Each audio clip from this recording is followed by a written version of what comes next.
बिस्मिल्लाहिर्रहमानिर्रहीम। अस्सलाम वालेकुम, welcome back to my YouTube channel. कैसे हैं आप लोग? मैं सना और आप देख रहे हैं let's cook with Sana YouTube channel. उम्मीद है कि आप भी ठीक होंगे, खुश होंगे। आज हम फिर सर्दियों की सौगात की रेसिपी लेके आई हूँ और आज हम बनाने गाजर का हलवा। गाजर को हमने साफ़ कटिंग करके धो के क्रश करके हमने इसको रख लेना है। फिर इसके बाद हमने खाली बर्तन में बस गाजरें डालनी है क्रश की हुई, इसके अंदर और कुछ भी नहीं डालना। इसको जो इसके अंदर इसका पानी है वो हमने खुश्क करना है, ड्राई करना है पानी इसके अंदर, ठीक है। आधा घंटा इसको अच्छे तरीके से हमने इसको चूल्हे पे हमने इसको रखना है, खाली गाजर को क्रश की हुई, ठीक है। बर्तन के अंदर इसको हमने इसका पानी ड्राई करना है अच्छे तरीके से। जब इसका अच्छे तरीके से पानी ड्राई हो जाएगा, खुश्क हो जाएगा, अच्छे तरीके से थोड़ी सी गल जाएंगी, तो फिर इसके बाद हम डालेंगे चीनी। आधा किलो है जी हमारी चीनी, आधा किलो हमने चीनी डालनी है और 5 किलो हमारी गाजरें थी, इसको साफ़ करके कटिंग करके। तो इसके बाद हमारी 4 किलो रह गई हैं गाजरें और चीनी हमारी आधा किलो है। जब पानी गाजर के अंदर से खुश्क हो जाएगा तो फिर हमने चीनी डालनी है। अब चीनी के अंदर से जो पानी निकलेगा इसको अच्छे तरीके से ड्राई करना है हमने। जब अच्छे तरीके से चीनी के साथ गाजरें हमारी गल जाएंगी, पानी ड्राई हो जाएगा चीनी का भी, तो फिर हमने इसके अंदर दूध डालना। देखिए अभी तक पानी इसमें है चीनी का। इसको काफ़ी टाइम लगता है ऐसा गजरेला बनाने के लिए, 4 घंटे 5 घंटे कम से कम लगते हैं इसको अच्छा गजरेला बनाने के लिए, ठीक है। इसको चीनी हमने डाली है गाजरों के अंदर, अच्छे तरीके से हमने पानी ड्राई करना है चीनी का और गाजरों का। जब अच्छे तरीके से ड्राई हो जाएगा, बिल्कुल हो चुका है ड्राई, तो फिर हमने इसके अंदर दूध डालना है। दूध भी है जी हमारा 5 किलो दूध है, ठीक है। और आधा हमने खुला दूध लिया है और आधा हमने डिब्बे वाला डालना है मिल्क पैक, ठीक है। इससे बहुत ही मज़े की बनेगी हलवा जो हमने बना रहे हैं, वो बहुत ही मज़े का बनेगा। मिल्क पैक डालना है हमने बड़ा डब्बा और इसमें खुला भी डालना है। अब अच्छे तरीके से दूध के अंदर हम बनाएंगे, इसको हिलाते रहेंगे थोड़ी थोड़ी देर बाद ताकि नीचे से लगे ना, वरना तो आप तेज़ आंच पे बना सकते हैं इजीली, बिल्कुल इजी है और बहुत ही मज़े का बनेगा, ठीक है। अब इसको अच्छे तरीके से ड्राई कर लेंगे दूध के अंदर गाजरों को।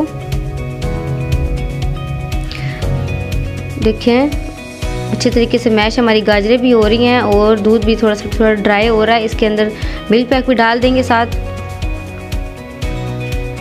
पूरा मिल्क पैक डाला है हमने।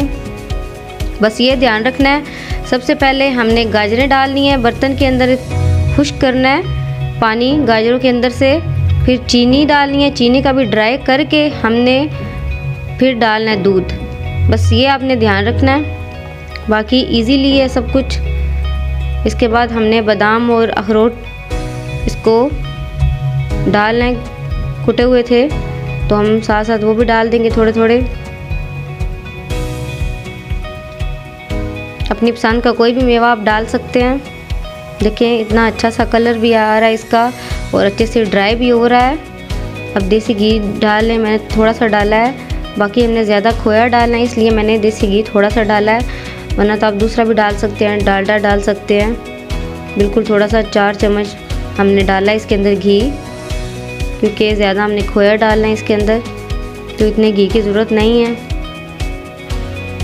देखें तकरीबन हमें 4 घंटे 5 घंटे हो चुके हैं अच्छे तरीके से बनाने के लिए।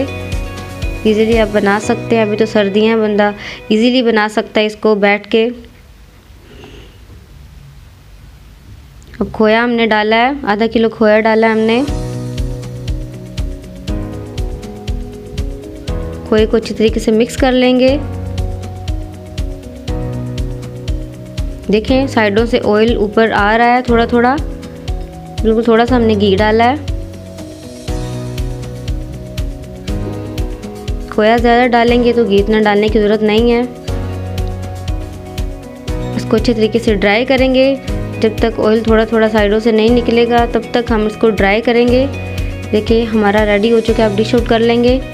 बहुत ही ज़बरदस्त और इजी है और बहुत ही टेस्टी और मज़े का है, शादियों वाला। और जैसे पुराने ज़माने में अच्छे तरीके से बनता था गजरेला, ऐसे हमने बनाया है। अगर मेरी वीडियो अच्छी लगी, मेरी रेसिपी अच्छी लगी हो तो वीडियो को लाइक कीजिएगा, शेयर कीजिएगा और चैनल को सब्सक्राइब भी कर दीजिएगा। और मुझे कमेंट में ज़रूर बताइएगा कि मेरी वीडियो कैसी लगी है और मेरा गजरेले की रेसिपी कैसी लगी है। इसके ऊपर डालेंगे बादाम और अखरोट क्रश किए हुए।